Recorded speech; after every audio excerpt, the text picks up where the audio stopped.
going to move to a staff briefing on Senate Bill 5228. Ms. Lewis. Thank you, Chair Celli, members of the committee. Ingrid Lewis, staff to the committee, briefing you today on Senate Bill 5228, which relates to occupational therapy in behavioral health settings. The nature and scope of a state's Medicaid program is specified in a Medicaid state plan, which is an agreement between the state and the federal government describing how the state will administer the program. The plan mandates coverage of some populations and benefits while leaving others optional that can be included through amendments.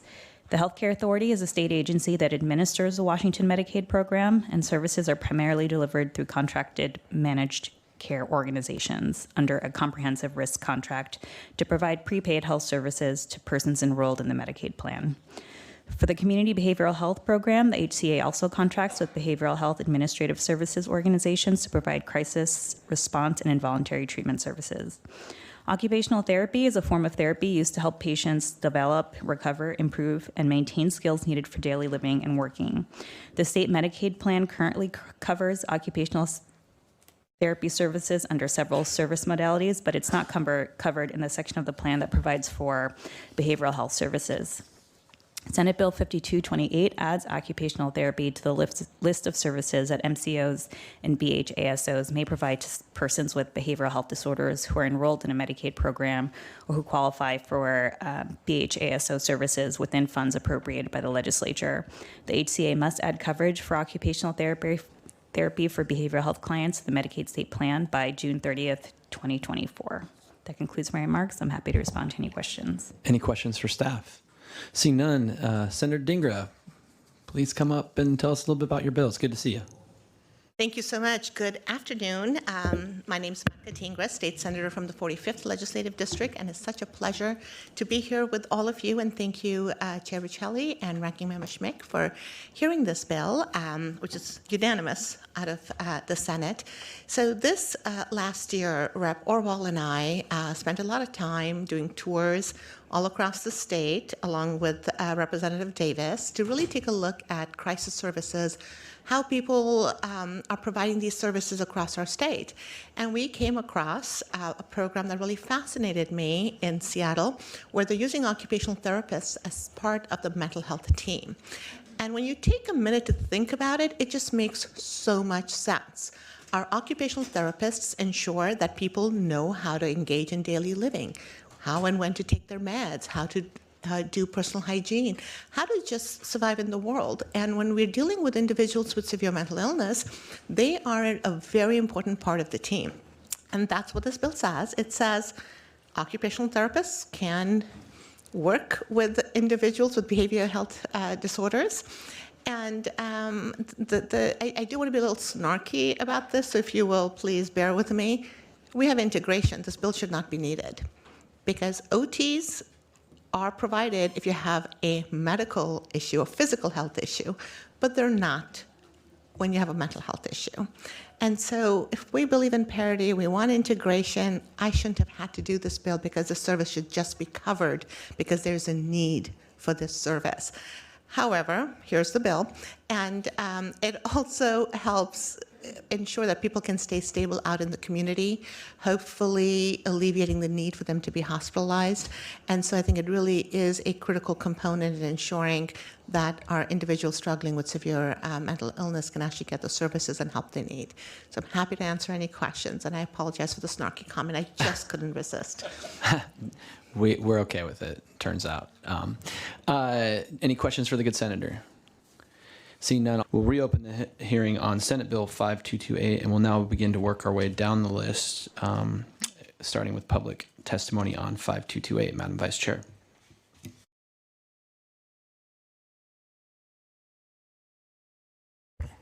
Thank you, Mr. Chair. I will call Abigail Cooper, followed by Diane Norrell, and finally Josephine Jarvis. All will be testifying remotely. As a reminder, you will have 2 minutes. Please go ahead and unmute yourself and introduce yourself to the committee, Abigail.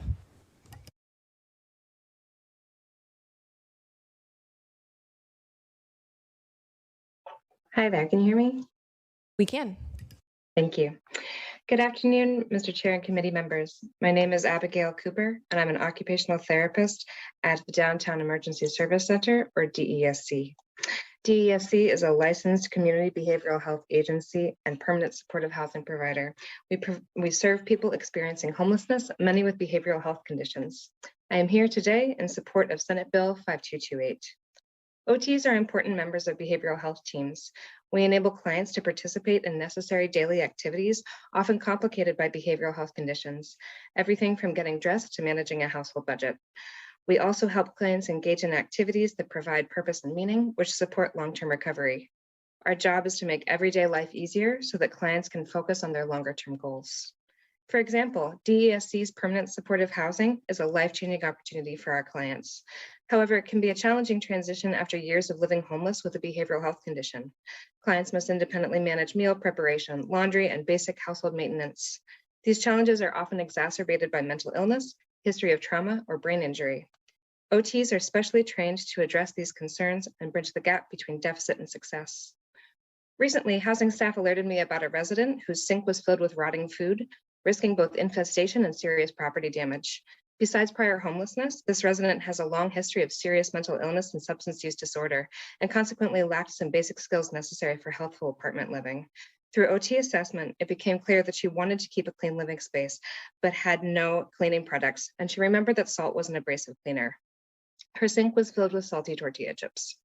I brought cleaning supplies, showed her how to clean her sink, and posted a sign reminding her that staff is available to help with any problem. It is no exaggeration to say that this bill has the capacity to improve the lives of thousands. I ask that you vote yes on Senate Bill 5228 so we can get started. Thank you for your time and your commitment of service to our community. Thank you so much. Now we will go to Diane Norrell. Good afternoon, Diane. Please unmute yourself. You have 2 minutes.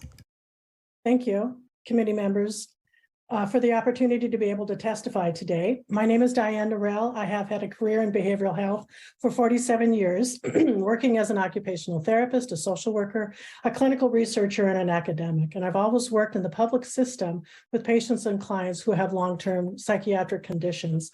I began my practice in the Midwest in a state hospital and then transitioned to an outpatient setting, working as an OT. There I witnessed client progress towards rehabilitation because of OT services. In 1980, I moved to Washington, but was unable to find a job as an OT. And so I went back to school and got a master's in social work because I needed to change my skill sets in order to find a job. And I was able to then continue in the behavioral health field, but I had to leave the profession of OT.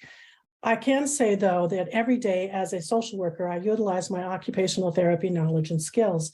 I found other colleagues who were struggling doing rehabilitation, leading to some frustration and difficulty. I found, however, resilience in my practice because of my training as an OT and how to assess and to approach client problems. From a rehabilitation perspective, it takes time to develop life skills and to anchor and build those skills. Currently, a lack of community of care from hospital to the community exists in Washington. The majority of occupational therapy occurs in inpatient settings where stays are short and rehabilitation is not complete. When there are very few or no occupational therapists in outpatient settings, the follow-up is not continued, leaving patients without the ability to complete their rehabilitation. I believe client failures in the community are in part a part of our difficulty in our system of care and really lack of rehabilitation services that can be provided by occupational therapy. Therefore, I support and certainly encourage you to support 5228. Thank you. Now we'll go to Josephine Jarvis. Hello, my name is Josephine Jarvis. I have a clinical doctorate in occupational therapy. I work in short-term inpatient rehab in Tacoma. Many of my clients are learning to function with physical disabilities. However, a majority of my clients are also impacted by significant behavioral health and psychosocial conditions that make it difficult for them to take care of themselves at home and in the community. One of my recent clients offered me permission to share his story on the benefits of behavioral health OT services. This client came to our facility for recovery after a leg amputation above the knee. He worked for decades in active duty military service and as a first responder where his leg was injured. and where he also developed severe chronic PTSD, irregular sleep patterns, and recurring cycles of depression. Despite these challenges, he met his physical goals in rehab for independent living quite quickly and was discharged home. After returning home, his PTSD and depressive symptoms worsened, and the phantom limb pain also disrupted his sleep cycles. He isolated himself and gradually lost strength. He started sleeping all day and staying up at night. He was unable to keep his home organized, and the clutter blocked his wheelchair route from the kitchen to the bathroom. He ended up readmitting to the hospital after only a few weeks from several falls and experiencing medical complications because he had a hard time taking his medications at the right times.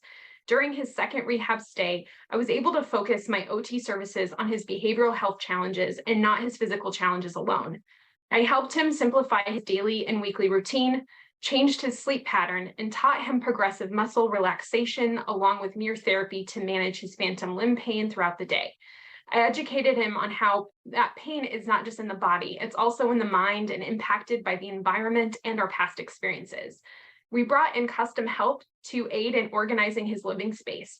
This client is now safely managing his routines independently, navigating his home safely, and preparing for his prosthetic, and living in the community with a lower risk of readmitting to the hospital. This is because of behavioral health OT services. Please pass Senate Bill 5228. Thank you so much. Mr. Chair, that concludes public testimony for this bill. Thank you, Madam Vice Chair. With that, we'll close the hearing on Senate Bill 5228.